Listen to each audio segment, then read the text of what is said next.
And to our second leading story this morning, Cameroon's President Paul Biya has praised last week's national dialogue, saying a series of recommendations had been published, including the equality of English and French speakers, giving greater autonomy to the provinces and offering amnesty to fighters who will down tools or down arms, in fact.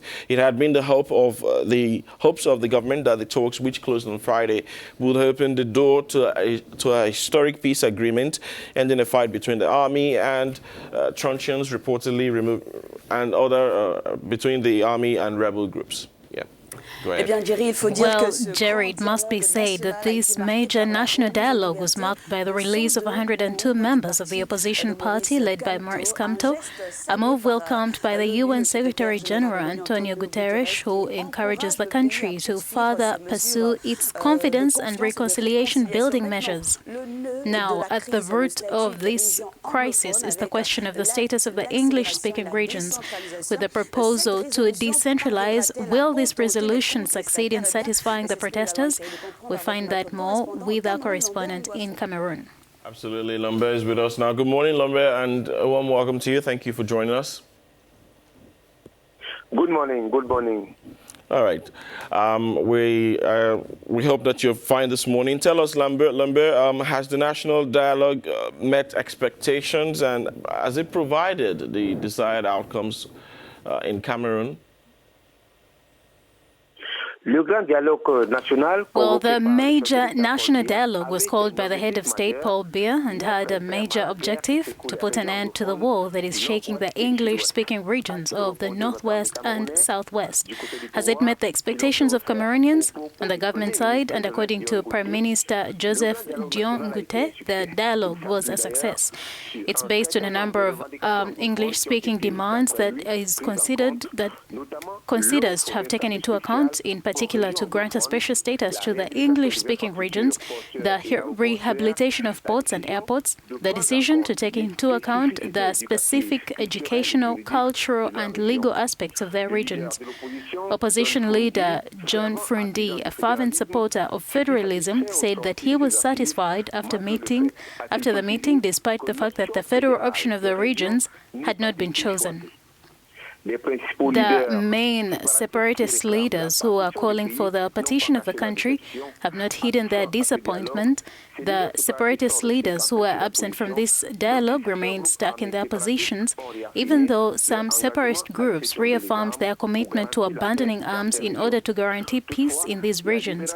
However, the release of the cessation of proceedings decided by the head of state against 333 English-speaking detainees, many of whom are separatists, gives rise to hopes for peace, because this liberation was welcomed.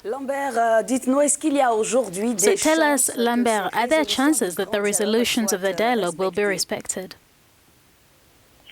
It should be pointed out that at the end of this major national dialogue, all the resolutions adopted are only recommendations made to the head of state, Paul Biya.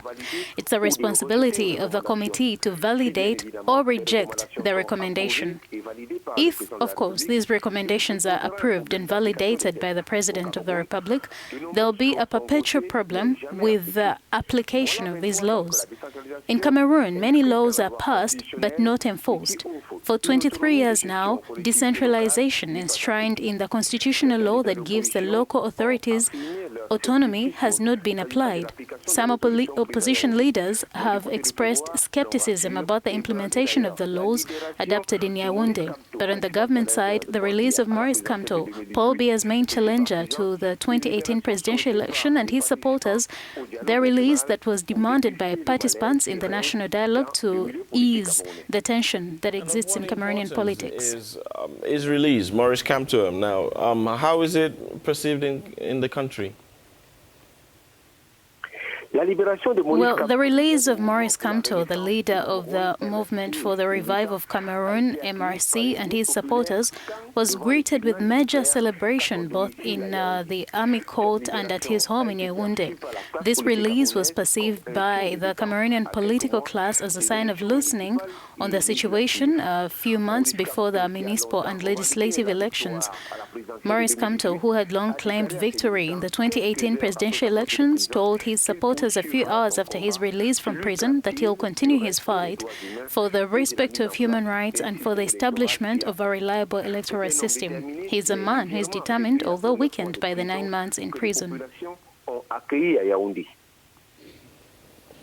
And that surely won't be what his supporters obviously would want. Lambert, I'd like to thank you, though, for giving us the updates from Cameroon. Thank you very much. Merci beaucoup à vous sur le plateau et merci, bonne journée à vous.